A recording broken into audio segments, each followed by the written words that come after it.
they started bringing forth information. And we've grown now to a national organization, and hopefully we'll be international before long, because we can't hardly stop it. We can't keep up. How do you go about gathering your information? A lot of it comes from the Freedom of Information Act through the Library of Congress, the National Archives, and a lot of it comes via people such as Mr. Wilson, who are highly credible researchers. Most of them have been doing it for 20 years. And then we get all the way down to the grassroots level, where people have actually checked in with their local newspapers, their local law enforcement agencies, and we compile it all together. And the locals augment and supplement the researchers. Surprisingly enough, most of the time, the professional researchers are within the government body themselves. They will not come out in the open. A funny story, a lady at the bank, she says, I had this UFO experience. Everywhere you go, everyone has a UFO experience. So she proceeded to tell me that she had seen a UFO, and then she said, but don't tell anybody, because I work at the bank now. We're really looking to be a clearinghouse for information. There's so much more that's out there that people can let us know about if they'll call or write us. So if any of your viewers have information that, as you well know, help us all the time, they can send it to 2929 East Desert Inn Road, number 21131, Las Vegas, Nevada, 89121. And we can compile it, and we'll get it to the public. Well, thank you very much, Mr. Harris, and I hope that the viewers, whether it's a story about their own experience or sightings or government people or whatever, respond, and I wish you all the best. For whatever reason the government has used for covering up this information, you would think that over the span of 40-plus years, they might have tried at one time or another to bring this information to the public. John Lear has some thoughts on this subject. Now, on April 25th, 1964, was the first official communication between our government and the aliens. 3 saucers landed there by prearranged agreement. It was filmed by 5 high-speed cameras, 68,000 feet of film.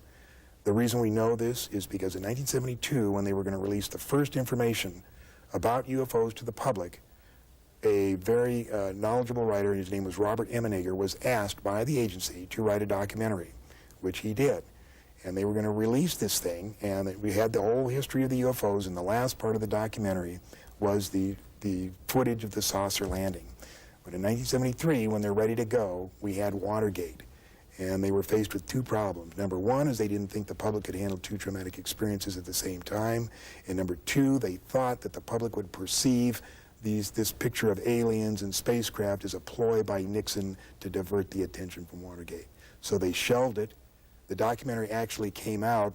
It was narrated by Rod Serling, but instead of the real footage, they had drawings of these flying saucer landing, and they said, Rod Serling says, let's consider an event that could possibly happen in the future or may have already happened.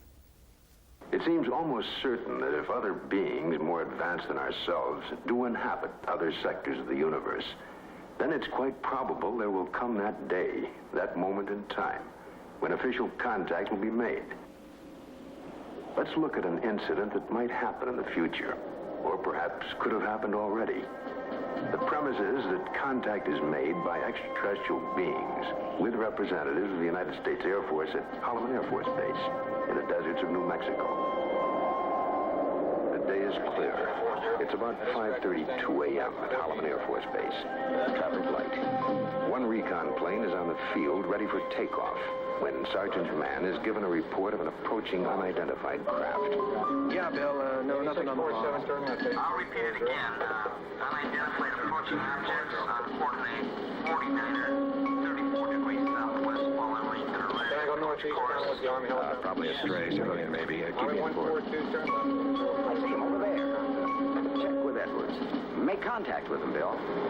This is Holloman Air Force Base Control Tower. Identify yourself. What's your tail number? You're encroaching on military airspace. Warning, identify yourself. You're in a restricted military air corridor. Call the base commander. Base commander's office, Sergeant Whitmore speaking. Yes? Yes, hold on. Turn off for you. This is Colonel Horner, yes? Yes, an unidentified vehicle. You warned the aircraft again? 142, turn left, What's its shape? radar contact. Check Edwards? Civilian patrol? Okay, all right. Sound a red alert. Unidentified craft approaching. Hey, Bill, give me a quick check with Wright Patterson Intelligence. There may be an experimental craft from somewhere, I don't know, here. Alert the fire chief and security and safety.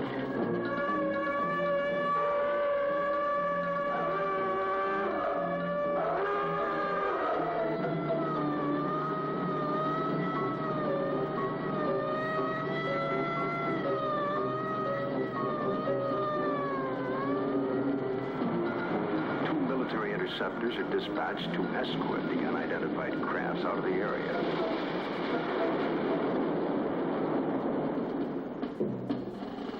During a routine photographic mission, a tech sergeant and staff sergeant of the base photographic team were aboard a helicopter at the time and run off several feet of film of the three objects, one of which breaks away and begins a descent.